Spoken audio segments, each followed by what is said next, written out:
Continuamos con la segunda parte de lo que será el análisis de la década perejimenista. Ya en la grabación anterior hicimos una exposición general de todo el periodo y abordamos sobre todo la cuestión política, cómo llegó a estructurarse el régimen perejimenista en sus comienzos, y también se planteó la cuestión, por supuesto, de la junta militar inicial, de la junta de gobierno que sustituyó a la primera junta militar, del gobierno provisional y del gobierno constitucional de Pérez Jiménez, así como se hicieron planteamientos sobre el problema del desarrollo económico, de la construcción de las grandes obras y otros aspectos interesantes de esa época, recordados por algunos como una década de oro. Hay una especie de idealización del pasado. Sobre todo la vieja generación, hace muchas décadas atrás, consideraba el gobierno de Pérez Jiménez como un gobierno exitoso, como un gobierno de progreso, de grandes cambios, de grandes transformaciones, y se olvidaban casi por completo de los aspectos negativos que sin duda alguna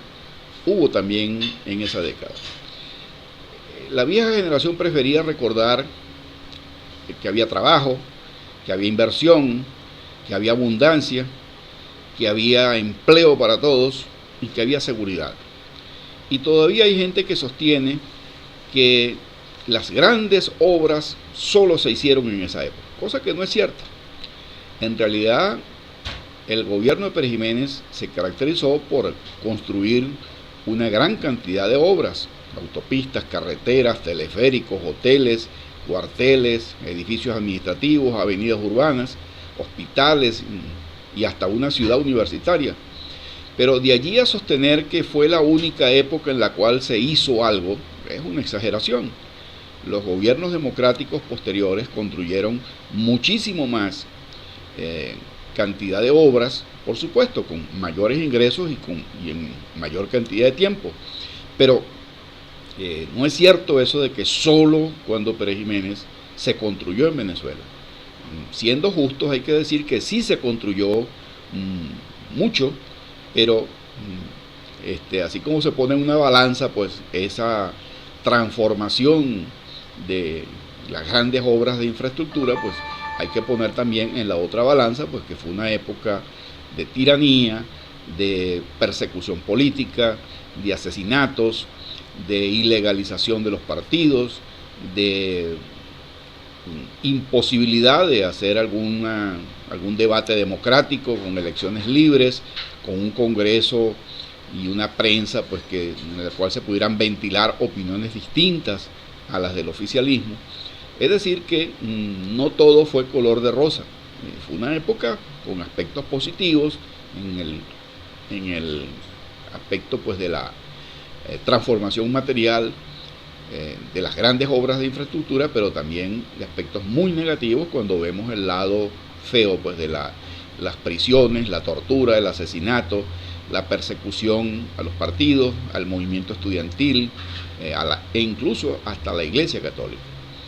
Es decir, cárcel, exilio y tortura pues no son precisamente cosas como para querer que se repitan otra vez en Venezuela. Pues bien, en esa década perejimenista que hablábamos de que hubo una evidente prosperidad económica gracias al boom petrolero, a la expansión del ingreso fiscal, precisamente por ese boom petrolero, empujado pues por la expansión de la economía capitalista mundial después de la Segunda Guerra Mundial. gracias a la prosperidad de los Estados Unidos, gracias a la reconstrucción de Europa y Japón, Venezuela pues va a ocupar un lugar privilegiado como país productor y exportador de petróleo. Y eso pues va a ser fundamental para esa prosperidad venezolana, pues que va a nadar en ingresos y va a poder costear pues toda esa transformación por la vía pues de la inversión del Estado, y eso va a llevar por supuesto a la prosperidad de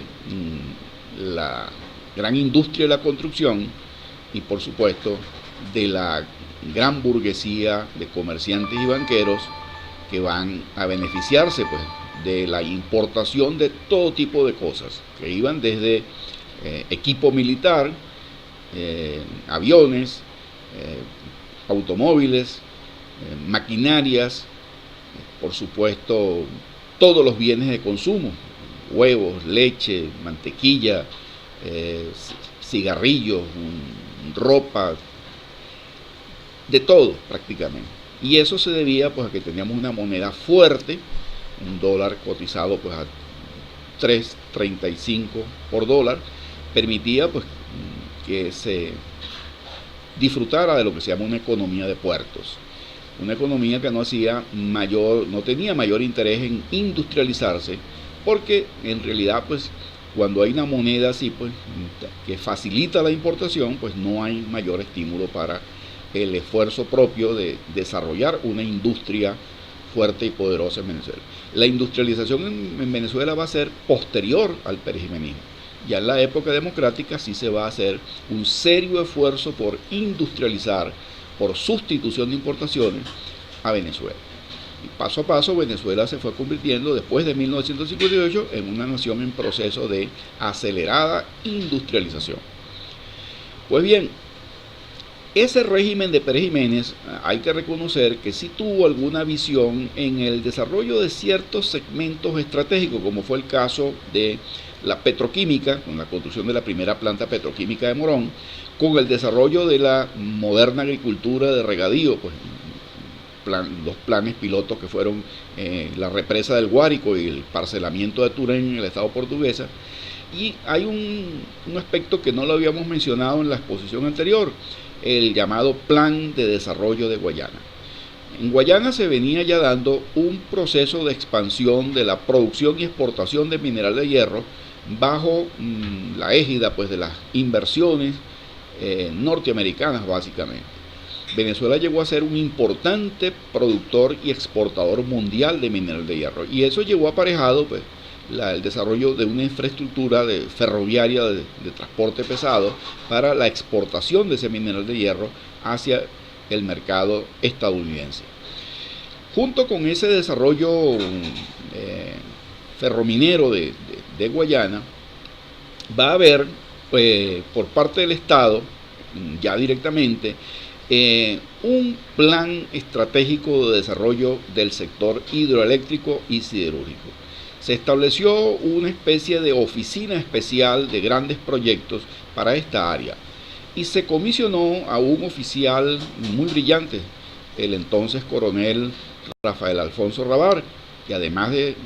oficial militar era ingeniero, egresado pues de nuestra Universidad Central, pero también era egresado del Instituto Tecnológico de Massachusetts, el famoso MIT. Bueno, el futuro general Rabar, en ese entonces todavía era coronel, va a dirigir esa oficina de planificación y va a dar los primeros pasos en el desarrollo, en los estudios para el aprovechamiento de la cuenca del Caroní. Todo lo que va a ser posteriormente la represa del Guri y todo el sistema ese de la planta hidroeléctrica que va a producir energía eléctrica para toda Venezuela, eso se empezó a planificar y a montar en los años finales del perejimenismo. Precisamente este oficial, una vez que termine el gobierno de Pérez Jiménez, Rómulo Betancourt, el primer presidente constitucional post dictadura de Pérez Jiménez, va a tener el acierto de convertir a este oficial, a este brillante oficial, lo van a convertir en presidente de la Corporación Venezolana de Guayana. que será por supuesto la que va a continuar, la que le va a dar continuidad a ese proyecto de la generación hidroeléctrica en la cuenca del Guri. Asimismo, pues esa Corporación Venezolana de Guayana, ya en la época democrática, va a desarrollar el proyecto pues ese de convertir a Venezuela en una potencia de productora de acero, de hierro y acero, pues que es lo que se llama la siderúrgica del Orinoco, se llamó posteriormente. Bueno, ese desarrollo petroquímico y ese desarrollo de Guayana y ese desarrollo agrícola, podríamos decir que van a ser tres patas fundamentales de lo que podríamos llamar pues un plan de ir cambiando la estructura económica venezolana, de no ser nada más que un país productor y exportador de petróleo y con unas pequeñas refinerías, porque el grueso del petróleo venezolano se exportaba como petróleo crudo y se refinaba en la cercana isla de Curazao fundamentalmente. Las grandes plantas refinadoras estaban fuera de Venezuela, en Curazao o en los propios Estados Unidos, porque desde los tiempos de Gómez se aceptó de esa manera. Gómez no tuvo mucho interés en que se instalaran grandes plantas refinadoras en nuestro país. Las plantas refinadoras de petróleo van a ser más bien ya en una época muy posterior, acá en tiempos de la época democrática. Bueno, esta época perejimenista entonces, que acotábamos pues este otro aspecto pues que no lo habíamos abordado mucho en la primera exposición, este gobierno de Pérez Jiménez, en la medida en que se acercaba a su fin, a su finalización, al fin del periodo constitucional para el que había sido, entre comillas, electo pues por una disposición transitoria de la Asamblea Nacional Constituyente del 53, ese periodo, de acuerdo con la Constitución, que no establecía la reelección, pautaba pues que terminaba ese periodo en 1957. Y en ese año había que entonces hacer unas elecciones. Y se empezó a debatir entre la oposición del país cuál podría ser ese candidato. Y se habló incluso de la posible candidatura del doctor Caldera como una especie de salida institucional en el caso de que se hicieran las elecciones. Pero esas elecciones nunca se hicieron. Lo que se hizo fue la celebración de un plebiscito. Ese plebiscito fue una nueva maniobra jurídica del régimen. Así como Pérez Jiménez no quiso medirse pues con otros candidatos en 1953, sino que se apeló al subterfugio ese de la disposición transitoria, mediante el cual la propia Asamblea Nacional Constituyente lo eligió como presidente. Ahora pues se va a buscar la idea del plebiscito. Simplemente se le va a preguntar al pueblo venezolano, supuestamente al soberano, si quería que el presidente Pérez Jiménez continuara por un periodo más con su supuesta magna obra de gobierno. Se sometió a consulta en diciembre del año 57 esa pregunta, y el pueblo venezolano, supuestamente de manera mayoritaria y aplastante, porque no había manera de comprobar lo contrario, votó afirmativamente sí. Había que votar con dos tarjetas, si era sí con una tarjeta azul y si era no con una tarjeta roja. Por supuesto, la mayoría aplastante pues fue por el sí, y el Consejo Supremo Electoral, sin tener ninguna auditoría externa, sin testigos incómodos que dijeran lo contrario, pues ese Consejo Supremo Electoral proclamó que por voluntad del pueblo venezolano pues se prorrogaba por un periodo adicional a Marcos Pérez Jiménez. Hay que decir que eso no estaba pautado en la Constitución, pero simplemente se burló la Constitución una vez más de esa manera, mediante esas triquiñuelas jurídicas para darle una apariencia, un barniz constitucional pues a lo que era en sí pues un gobierno autoritario y de facto pues una dictadura disfrazada. Entonces Pérez Jiménez en 1957 tomó posesión, se juramentó pues como presidente constitucional por un periodo adicional. En ese momento los venezolanos no se imaginaron que si Pérez Jiménez iba a gobernar 5 años más, o si apenas iba a durar apenas un mes en el poder, como efectivamente fue lo que duró. Porque ya para la madrugada del 22 de enero de 1958, a escaso a escasa semana pues de haber sido ratificado por un periodo adicional en el poder, pues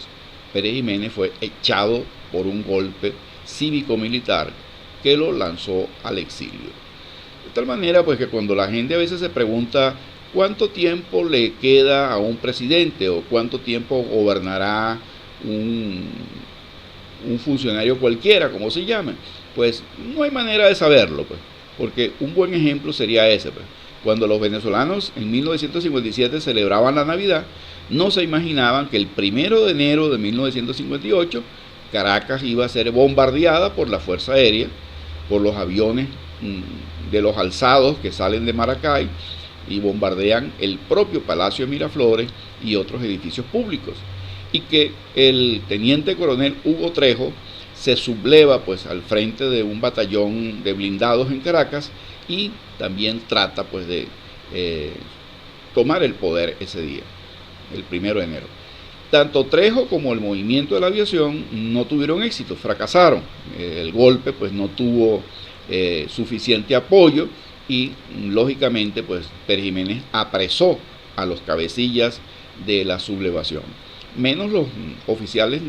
de la Fuerza Aérea que huyeron en los propios aviones hacia Colombia, a esperar pues que el régimen cayera, cosa que ocurrió con un nuevo alzamiento pues el 22 de enero en la madrugada. Para el 23 de enero los venezolanos celebraron pues la caída de Pérez Jiménez. Ahora, ¿qué pasó entre esos meses finales de 1957? ¿Qué ocurrió pues esto en el frente pues del gobierno? La reelección por el plebiscito pues a Pérez Jiménez, los 2 golpes militares, etc. Ocurrió pues que la oposición, golpeada y perseguida como estaba, empezó a reunirse clandestinamente. Ya para julio, agosto, septiembre y los meses finales pues de ese año, ya existía la llamada Junta Patriótica. La Junta Patriótica va a ser una especie de coalición, de grupo clandestino que agrupa al Partido Comunista, a Unión Republicana Democrática, a COPEI y a AD. Esos 4 partidos, los representantes de esos 4 partidos, 2 de ellos totalmente perseguidos al margen de la ley, que eran el PSB y AD, se unen con los otros 2 pequeños partidos tolerados, más no ilegalizados, que eran URD y COPEI. Esos 4 partidos se unen en la Junta Patriótica y van a escoger como su presidente a un periodista libre de sospechas, que era Fabricio Ojeda. Fabricio Ojeda era periodista, supuestamente era militante de URD y va a ser la cara oculta, pues primero clandestina de esa Junta Patriótica, pero que luego, una vez que cae Pérez Jiménez, él emerge pues ante las masas y se dirige al pueblo venezolano como el presidente de esa Junta Patriótica. Bueno, esos 4 partidos van a coordinar todos los esfuerzos, especialmente en el frente obrero, en el frente profesional y de los intelectuales, y muy importante en el frente estudiantil. Los dirigentes estudiantiles de la Universidad Central, especialmente, y del Pedagógico de Caracas, o Pedagógico Nacional, como se llamaba entonces, de las universidades privadas como la Universidad Católica. Habían solamente 2 pequeñas universidades, la Católica y la Santa María en ese entonces. Y los estudiantes de los principales liceos, como el Fermín Toro, el Andrés Bello, esos dirigentes estudiantiles van a organizar jornadas de protestas en contra del régimen. Muy importante van a ser las jornadas de protesta en contra del plebiscito, ese que organizaba el gobierno. Sobre todo el 21 de noviembre hubo una importante movilización en toda Caracas, en la cual los dirigentes estudiantiles de manera valiente se enfrentan a la policía, organizan mitines relámpagos, le tiran piedras a las patrullas, levantan barricadas en los barrios y, por supuesto, dando grandes muestras de valor, porque no había ningún tipo de garantías ciudadanas, no había ningún tipo de libertades, no había manera de denunciar cosas en la prensa, simplemente era reparto de propaganda así en la mano, pequeños mitines relámpagos de minutos, mitines incluso en las iglesias. A veces la gente interrumpía cuando al final terminaban los oficios religiosos. Valientes muchachos o muchachas se subían al púlpito y le dirigían unas palabras a los asistentes a las iglesias. Es decir, era una manera pues inteligente de enfrentarse al gobierno en un ambiente de tiranía, de peligro, porque de caer en manos del gobierno, pues de caer en manos de la Seguridad Nacional, se corría pues la posibilidad pues de terminar muerto, ¿no? O terminar torturado, como muchísimas personas pues terminaron hasta con su vida, pues, o ser acribillados por la policía, como le pasó a muchos de los dirigentes de AD, encabezado por su secretario general Leonardo Ruiz Pineda, que fue asesinado en 1952. Pues entonces,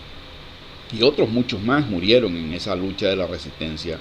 contra el gobierno. Estos partidos entonces, apoyados pues por la gran voluntad de lucha pues del movimiento estudiantil, van a seguir coordinando sus esfuerzos para echar por tierra pues a la dictadura de Pérez Jiménez. Va a ser muy importante también la participación moral de la Iglesia. La Iglesia Católica, precisamente con su máximo vocero, que va a ser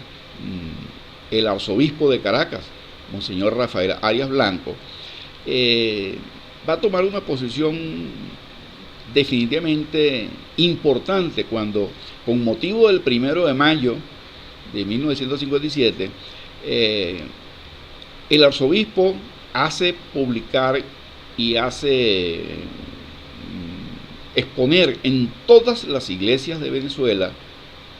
en ese domingo pues cercano al 1 de mayo, se hace la palabra, pues se toma en esas iglesias para denunciar la miseria, la situación de pobreza, la situación de injusticia evidente en que vivía una gran parte de la población venezolana. Es verdad que había trabajo para todos, es verdad que mucha gente había prosperado, es verdad que alguna gente estaba muy contenta con la bonanza económica, pero esa bonanza, como siempre, no era para todos. En su gran mayoría, el pueblo venezolano tenía un ingreso miserable, es decir, los obreros ganaban muy poco, los campesinos ganaban muy poco, y esa situación de insatisfacción social, pues la gente la toleraba porque no había otra manera sino tolerarlo, porque no había forma de protestar, de hacer huelgas, de hacer movilizaciones, de denunciar esas cosas en los medios de comunicación, porque la prensa estaba censurada, la radio y la televisión estaba censurada, y no había ninguna escapatoria posible pues para denunciar las cosas. Pues cuando la Iglesia Católica asume esa responsabilidad, ese va a ser un golpe durísimo para el gobierno, porque la Iglesia es una institución, por supuesto, respetada y respetable, y siendo pues un documento oficial de la Iglesia que se pudo hacérselo llegar pues a todos los que fueron a la misa de ese momento, pues este esfuerzo se va a multiplicar cuando de manera clandestina, no ya solamente por el periódico La Religión, que tiene una circulación muy limitada, sobre todo en Caracas y en algunas iglesias, pues que llegaba algunos ejemplares de este periódico oficial de la iglesia, pero en la inmensa mayoría se va a enterar de este documento, porque el documento va a ser impreso y distribuido por todo el país de manera clandestina. Y eso le va a ser durísimo, va a ser un golpe durísimo para el gobierno, que muy molesto va a llamar a las autoridades de la iglesia, pero bueno, ya no había nada que hacer, pues ya el documento estaba circulando, había sido publicado en el diario La Religión, un diario de la Iglesia Católica, y había sido explicado, pues leído y explicado en las misas de ese momento. Por lo tanto, ese va a ser un momento de clímax pues, de la lucha, de denuncia, y el pueblo venezolano va a entender entonces que tiene que prestarle oídos a las dirigencias políticas. Los panfletos, los documentos, las hojas volantes que el Partido Comunista y otros partidos publicaban, pues van a ser entonces recibidos con mayor interés por grandes sectores populares, que ya comenzando el año, ya en enero de 1958, ya la gente supo pues del fracaso de este primer golpe militar del 1 de enero, que fracasa pero deja una gran lección. Aunque los militares no tuvieron éxito, eso demostraba pues que se caía un mito, que había una unanimidad en las Fuerzas Armadas, que había un apoyo monolítico de las Fuerzas Armadas hacia Pérez Jiménez. Ya, aunque el movimiento fracasara, la gente se convence de que algo grave pasaba dentro de las Fuerzas Armadas, de que no estaban totalmente unidos, de que había descontento interno en las Fuerzas Armadas. Entonces, ese descontento en las Fuerzas Armadas, ese descontento social, esa unificación de los partidos políticos que unen todos sus esfuerzos y se atreven ya entonces a aumentar las jornadas de protesta, primero en pequeños grupos. Ya hacia enero del 58 llegan a concentrarse más de 5.000 personas, lo cual era una inmensa muchedumbre, tomando en cuenta pues la situación de miedo, de pánico que tenía la gente a la seguridad nacional, a la policía tenebrosa, porque arrestaba, torturaba y asesinaba a muchos venezolanos. Entonces, ahora pues la gente sabe que el fin está cercano. Ese descontento militar empieza a aumentar cuando la policía esta de la seguridad nacional empieza a arrestar cada vez a muchos oficiales, o incluso empieza a hacerle seguimientos y hacerle investigaciones a los oficiales de la Fuerza Armada. Eso va a crear un descontento muy grande dentro de las Fuerzas Armadas, que entonces dicen, bueno, ¿cómo es posible esto? Somos el gobierno de las Fuerzas Armadas y somos entonces víctimas del espionaje y el seguimiento de una policía política que no es precisamente una policía militar, sino una policía de espionaje, de tortura y de persecución. Bueno, entonces ese malestar interno en las Fuerzas Armadas se va a ir aumentando. Por eso es que entonces que el 22 de enero en la noche ya la oficialidad pues de las Fuerzas Armadas, viendo que el creciente malestar pues en la población civil es muy grande, le hacen ver a Pérez Jiménez que la situación de su seguridad ya no se la pueden garantizar, y les insinúan, pues más que le insinúan, le dicen: general, no podemos garantizarle más su seguridad, es conveniente que se retire del poder, es conveniente que se suba en el avión presidencial, usted, su familia y los más allegados pues del alto mando militar y los ministros, que se vayan del país. Hay que decir que uno de los síntomas de esa debilidad pues que tenía Pérez Jiménez ya para el 22 de enero se muestra cuando él, después que fracasó ese golpe militar del 1 de enero, él había cambiado su gabinete, había llamado a algunas figuras nuevas, aprovechando pues que supuestamente empezaba pues un nuevo periodo de su gobierno, pero lo más importante fue que había salido de dos figuras emblemáticas: el ministro de Relaciones Interiores, que era Laureano Vallenilla hijo, y el caso pues de Pedro Estrada, director de la Policía de Seguridad Nacional. Es decir, que saliera del más importante estratega político, que era Vallenilla, Laureano Vallenilla hijo, y Pedro Estrada, fue la señal de que las cosas estaban muy mal dentro del gobierno. Incluso cuando Vallenilla y Pedro Estrada, en vez de simplemente irse abiertamente del país, se van pero bajo protección diplomática, se asilan en la embajada de Francia y salen del país después bajo la protección diplomática de esta delegación diplomática. Pues la gente entendió pues que las cosas tenían que estar muy mal dentro del gobierno para que dos prohombres del régimen como Pedro Estrada y Vallenilla pues desconfiaran del propio gobierno y se fueran bajo la figura del asilo diplomático. Eso pues fue una muy mala señal sobre la estabilidad del gobierno de Pérez Jiménez. Entonces, cuando los intelectuales, los estudiantes, los sectores militares, porque ya se habían intentado sublevar el 1 de enero, los crecientes mitines relámpagos que se hacían en el centro de Caracas, y finalmente el descontento de los empresarios, que empiezan a mostrar cada vez mayores signos de preocupación por la alta cantidad de deudas acumuladas y no pagadas por parte del Estado venezolano. Cuando los bancos empezaron a percibir pues esa creciente acumulación de deudas no pagadas por parte del Estado, la alta burguesía pues de la industria de la construcción y de los bancos van a empezar a tener serias dudas sobre la estabilidad del gobierno. Por esa razón, cuando el 23 de enero pues los caraqueños se levantan y saben pues que Pérez Jiménez huyó al exterior en su avión presidencial, la llamada Vaca Sagrada, pues entonces la gente sale a la calle a celebrar. El día anterior ya había ocurrido pues una paralización de la ciudad con motivo de la convocatoria de la huelga general.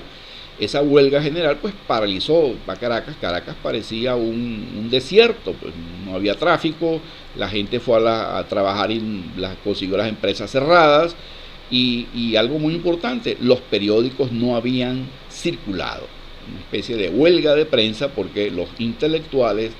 los periodistas, toda la gente pensante pues había lanzado un manifiesto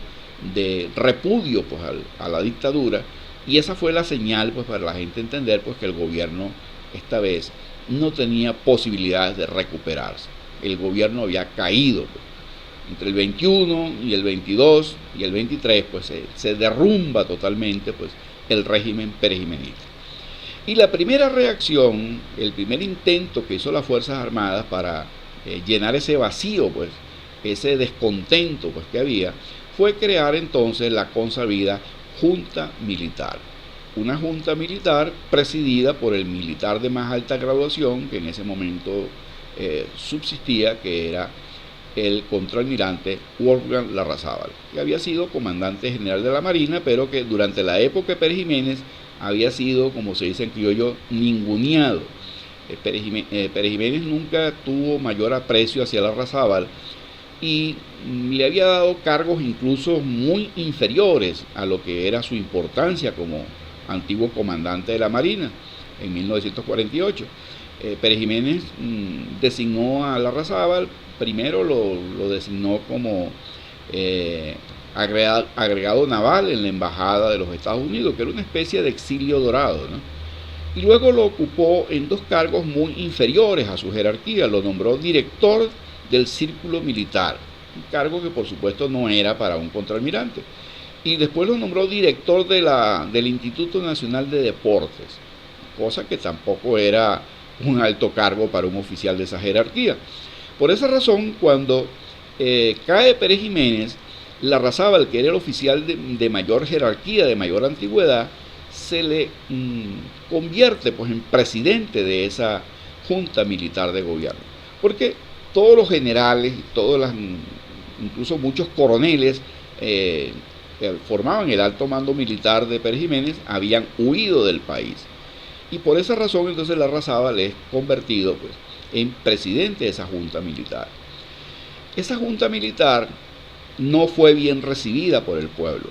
que ve dos miembros especialmente sospechosos de perejimenismo y de corrupción, que era el coronel Abel Romero Villate y el coronel Casanova. Tanto Casanova, llamado popularmente como el Turco Casanova, como Romero Villate son repudiados por las masas que piden a gritos su salida de la Junta Militar. Y entonces los otros oficiales sí los toleran. Carlos Luis Araque, el propio presidente de la Junta, pues Larrazábal, son aceptados, son tolerados, mas no así los otros dos oficiales. Y entonces se pide que se incorporen dos civiles. Esos dos civiles serán Eugenio Mendoza, el importante empresario Eugenio Mendoza, que tenía alguna experiencia política, había sido ministro en tiempos de Medina Angarita, además era el representante de uno de los grupos empresariales más importantes en esa época del país. El otro civil va a ser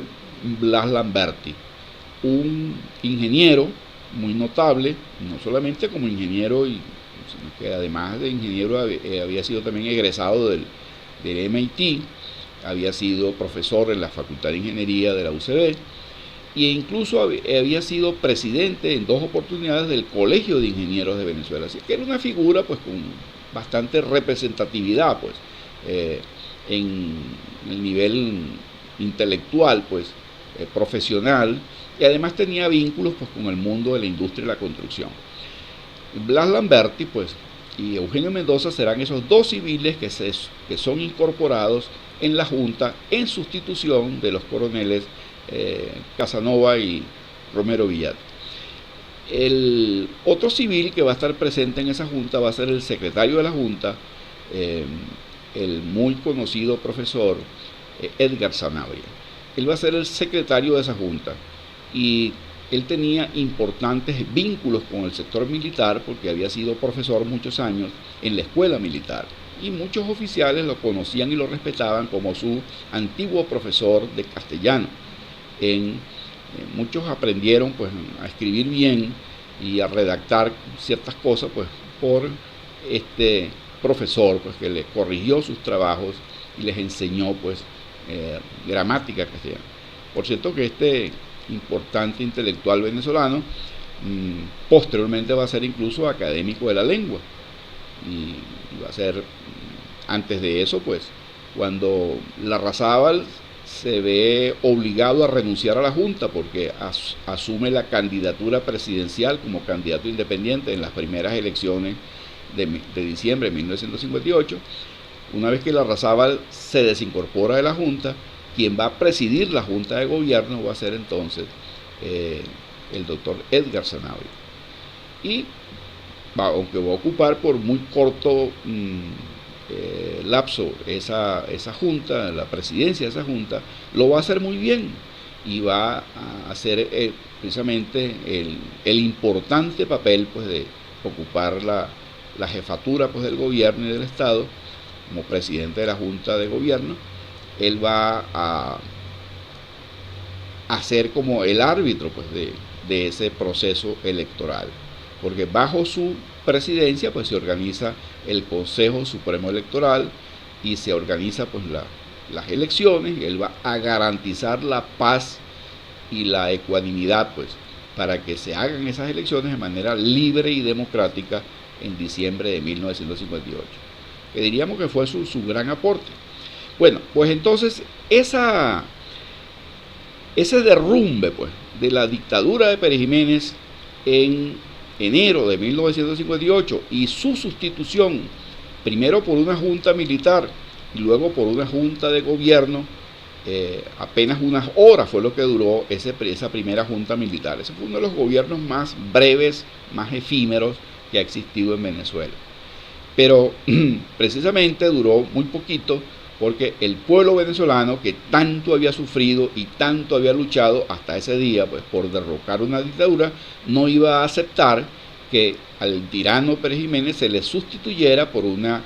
junta militar en la cual estuvieran presentes alguna gente de dudosa honorabilidad en el mundo militar.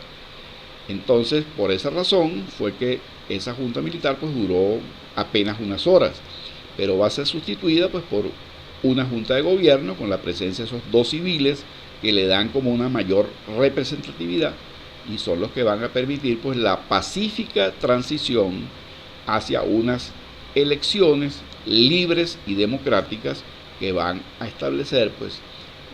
el primer gobierno constitucional que va a ser, por cierto, ganado pues por Rómulo Betancourt, representante de Acción Democrática. Gana las elecciones de diciembre del 58 y va a enrumbar a Venezuela pues por 40 años de estabilidad democrática, lo que va a ser el periodo 58-98. Lo que Chávez después llamaría pues la democracia puntofijista, porque una de las cosas que se producen en ese lapso de transición, pues en ese gobierno de transición que sustituye al de Pérez Jiménez, fue precisamente la celebración del llamado Pacto de Punto Fijo. El Pacto de Punto Fijo en octubre de 1958 pues va a permitir la celebración de las elecciones bajo condiciones pues de garantías de mutuo reconocimiento por parte de los partidos participantes, por lo menos de 3 partidos muy importantes, AD, COPEI y URD. El Partido Comunista fue excluido expresamente de ese pacto. Y eso pues es lo que explica la animadversión de ese partido y de la izquierda venezolana hacia todo lo que tuviera alguna relación con el llamado Pacto de Punto Fijo y los gobiernos pues, que se van a establecer después de 1958-59. Pues bien, la dictadura perejimenista entonces colapsa pues, como producto de un conjunto de factores. Por un lado, los propios problemas internos del gobierno de Pérez Jiménez. ¿Cuáles fueron esos problemas internos? El resquebrajamiento de la lealtad de las Fuerzas Armadas hacia Pérez Jiménez.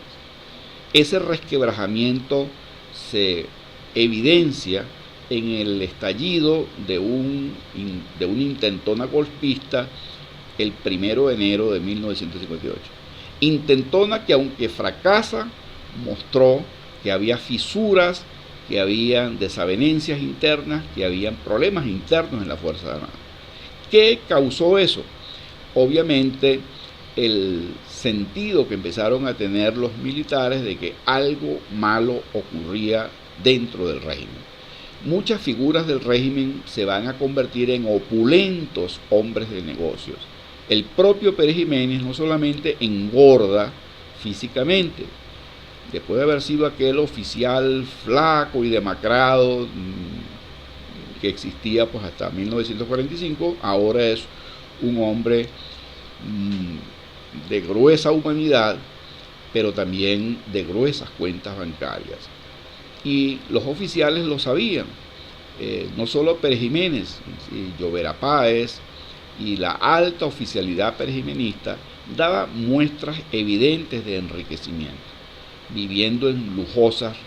residencias en las mejores urbanizaciones de Caracas, construyéndose fastuosas residencias particulares como la que se estaba haciendo Pérez Jiménez en las colinas de Bellomonte, que por cierto no llegó a disfrutar porque no le dio tiempo de estrenarla y va a ser después confiscada cuando caiga su gobierno, confiscada por el Estado. Hoy día es sede de un instituto de investigaciones de la Universidad Central. También los militares van a sentirse molestos por el espionaje interno, por los arrestos a veces injustificados de algunas de sus figuras. Es decir, esa molestia, esa corrupción interna va a hacerse cada vez más evidente en el alto gobierno. Y como ocurre siempre, pues, la crisis política y la crisis económica que se va a empezar a sentir por el problema de la falta de pagos pues, a las deudas del Estado, que va a ir evidenciando pues, que se había gastado demasiado, que se habían exagerado los gastos en grandes obras, pero que no se había considerado pues, que ese gasto era insostenible a largo plazo. O sea, ingresó mucho dinero, pero se gastó mucho más dinero del que se estaba ingresando a las arcas del Estado. Y eso creó pues esa situación de incomodidad en la banca, en la industria de la construcción y en otros sectores de la alta burguesía, que va a ver con desconfianza creciente al gobierno. Por supuesto, eso va aparejado con la situación de insatisfacción social que la propia Iglesia Católica denuncia, es decir, la miseria, la pobreza de grandes segmentos de la clase obrera y campesina. Eso es lo que la carta pastoral de Monseñor Rafael Arias Blanco pues denuncia. Y por supuesto, ese descontento lo van a aprovechar los partidos políticos perseguidos, hostilizados por el gobierno,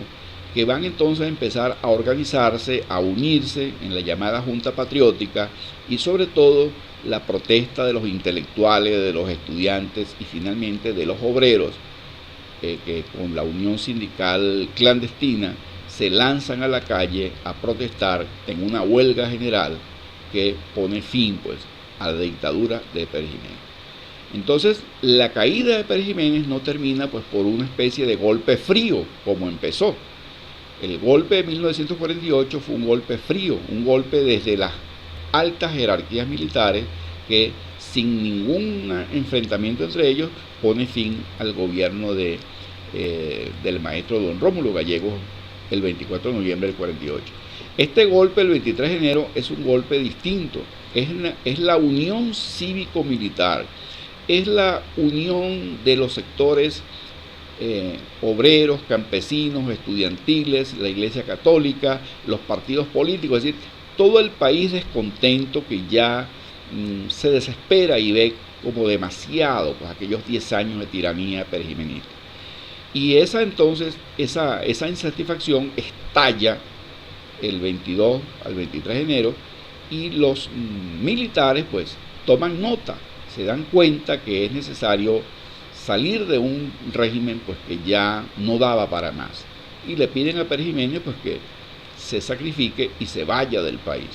Y Pérez Jiménez acepta porque siente pues que le pisan los talones, que el descontento es cada vez mayor, que el resquebrajamiento de la unidad militar es cada vez mayor. Y por eso pues decide irse de Venezuela porque el alto mando militar se lo pide.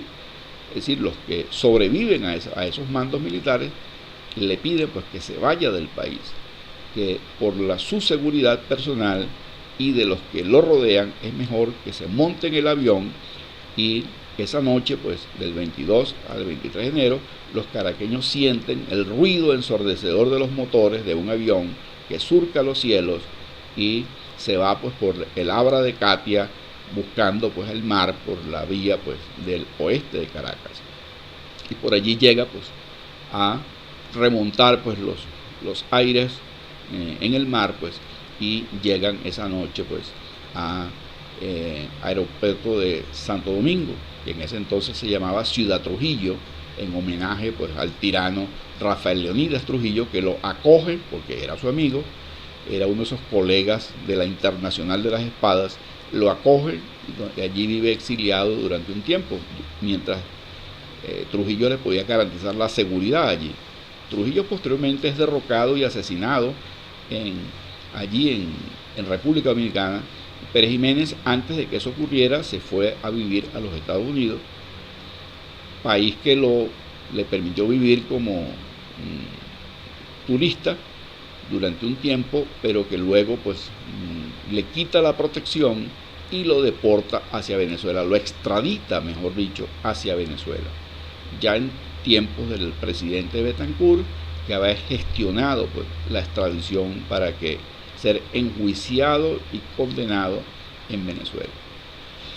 Pues bien, entonces la dictadura de Pérez Jiménez y su sustitución por un gobierno provisional que restablece la democracia entre nosotros, pues es posible gracias a la unidad nacional. La unidad nacional formada pues por la Junta Patriótica que agrupa los partidos opositores, Partido Comunista, URD, AD y COPEI, la Iglesia, los empresarios, el movimiento estudiantil, es decir, todos se unen pues con un solo fin: salir de la dictadura de Pérez Jiménez. Y Pérez Jiménez pues derrocado por un movimiento de fuerza, de presión popular, de presión cívica, que obliga a los militares a conformar pues una gran alianza cívico-militar que forma pues un gobierno provisional que sustituye a Pérez Jiménez. Esto a grandes rasgos pues lo que podríamos decir pues para cerrar pues lo que fue pues algunos aspectos pues, que no nos dio tiempo de plantear en la primera parte de la exposición sobre la década perijimenista. Con esto culminamos pues la segunda parte de esta década 1948-1958. Hay otros aspectos pues que ustedes necesariamente tendrán que revisar en la presentación número 4 pues en PowerPoint, donde tienen pues mayores detalles sobre esto.